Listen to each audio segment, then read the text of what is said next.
Okay, let's look at some of the roles we can get into. If this is the addict goes out, and what are they looking for? Remember, the garbage can is always looking for what? The garbage can lid, right? And so do you think my dad's going to be attracted to a healthy person? A healthy person would look at him and say, good heavens, look at that mess. Right? It's no fun to be married to an alcoholic unless you're just as sick and you need somebody to operate your stuff on. Somebody that needs to be rescued. Somebody that needs to be chased. Somebody who will hide the bottles for you.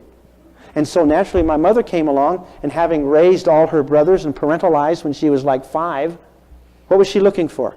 Somebody to rescue. She hated it. She left home to get away from this awful situation at age 17 or something, and married my dad at 18. I was born at 19. She ran away from that home to get away from it, and she married somebody, right, in the same situation again.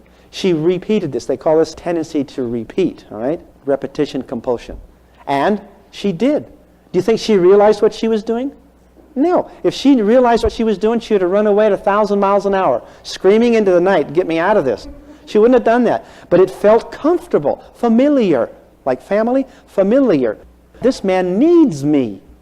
Could she feel important when she felt needed? Yeah. And so she hooked in with this guy. Did they have a conflictual relationship? From the get-go. That's what it was all about.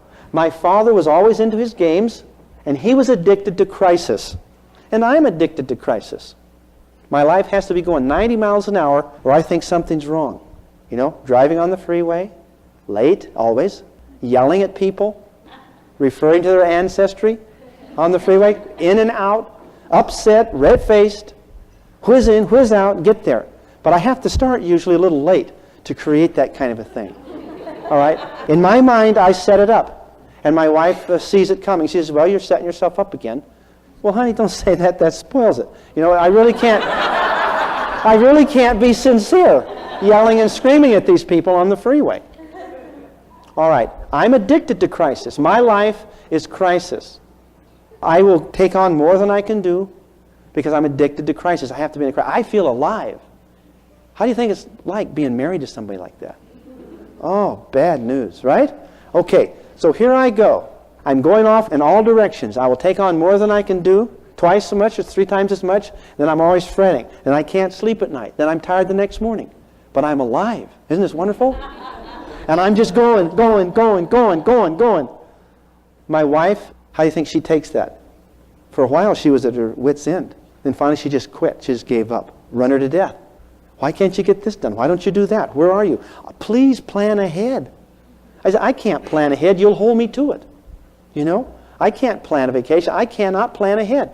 I go every day by every day and fill each day with turmoil and confusion. And all the people, lives I touch. And that's the way I'm... Why?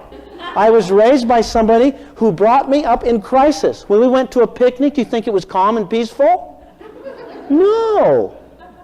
We'd be yelling at the ducks, or yelling at a bird, or yelling at the traffic, or there's too many people here, or you forgot this, or you forgot that, or where'd the brats go?